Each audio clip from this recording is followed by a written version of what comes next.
নমস্কার বন্ধুরা, আমার ভালোবাসা রান্নার চ্যানেলে আপনাদের সবাইকে স্বাগত। আজকে আমি যে রেসিপিটা নিয়ে এসেছি এটা একদমই ইউনিক এবং খুব সহজ সরল একটি রেসিপি।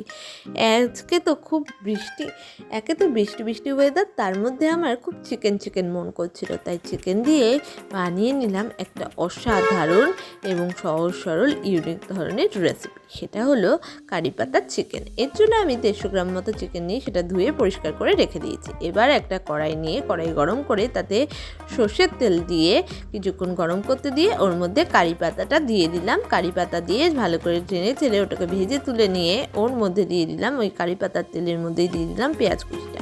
পেঁয়াজ কুচিটাকেও ভালো করে নাড়িয়ে চাড়িয়ে ভেজে নিচ্ছি। এরপর দিয়ে দিলাম এর মধ্যে রসুনের কুচি, সেটা দিয়েও ভালো করে নাড়িয়ে চাড়িয়ে ভেজে নিয়ে ওর মধ্যে দিয়ে দিলাম একটু পরিমাণ মতো আদা কুচি।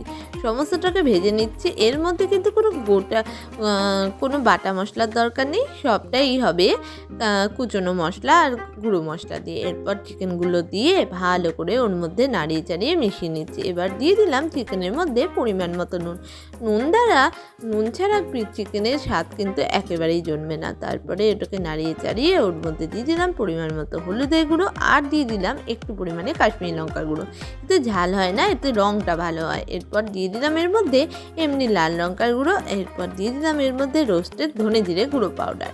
এবার সমস্তটাকে ভালো করে মিশিয়ে নিচ্ছি যাতে চিকেনের মধ্যে ফ্লেভারগুলো ঢুকে যায়। এরপর এর মধ্যে দিয়ে দিলাম ওই মৌরিটা, আগে দিতে আমি ভুলে গেছি ফোড়নের মধ্যে, তাই এখন আমি মৌরিটা দিয়ে দিলাম। দিয়ে নাড়িয়ে চাড়িয়ে ওটাকে কিছুক্ষণের জন্য ঢাকা দিয়ে রান্না করে নিলাম। ঢাকনা খুলে দেখে নিচ্ছি এটা হয়ে গেছে। এরপর সেদ্ধ হয়ে এসছে। এরপর আমি এর মধ্যে টক দইটা দিলাম। টক দইটা দিয়ে ভালো করে নাড়িয়ে চাড়িয়ে ওর মধ্যে দিয়ে দিলাম একটুখানি গোলমরিচের গুঁড়োটা দিয়েও ভালো করে নাড়িয়ে চাড়িয়ে ওর মধ্যে দিয়ে দিলাম ভেজে রাখা কিছুটা পরিমাণে কারি পাতাটা দিয়ে হাত দিয়ে ক্রাশ করে দিয়ে তারপরে নাড়িয়ে চাড়িয়ে আবারও কিছুক্ষণের জন্য ঢাকা দিয়ে দিলাম যাতে এর মধ্যে ফ্লেভারগুলো ভালোভাবে ঢুকে যায়। এরপর এর মধ্যে দিয়ে দিলাম পরিমাণ মতো একটু চিনি ছাড়া কিন্তু কোনো রান্নারই স্বাদ ভালো হয় না। এরপর এর মধ্যে দিয়ে দিলাম চেরা কাঁচা লঙ্কা, এটা আপনি আপনার ঝাল অনুসারে দিয়ে নেবেন। এরপর ওর মধ্যে দিয়ে দিলাম বাকি কারি পাতা ভাজাটা আর দিয়ে দিলাম আর একটু পরিমাণে গোলমরিচের গুঁড়ো, এটা আপনি আপনার ঝাল অনুসারে দিয়ে নেবেন। যদি বাচ্চারা খায় ঝালটা একটু কম দেবেন। এরপর ঢাকা দিয়ে কিছুক্ষণ রান্না করে নিয়ে আবারও ঢাকনা খুলে নাড়িয়ে চাড়িয়ে ওর মধ্যে দিয়ে দিলাম 1 বাটি জল, এটা আপনি আপনার চিকেনের পরিমাণ অনুযায়ী দিয়ে নেবেন। এরপর দিয়ে ওটাকে নাড়িয়ে চাড়িয়ে আবারও কিছুক্ষণের জন্য ঢাকা দিয়ে দিলাম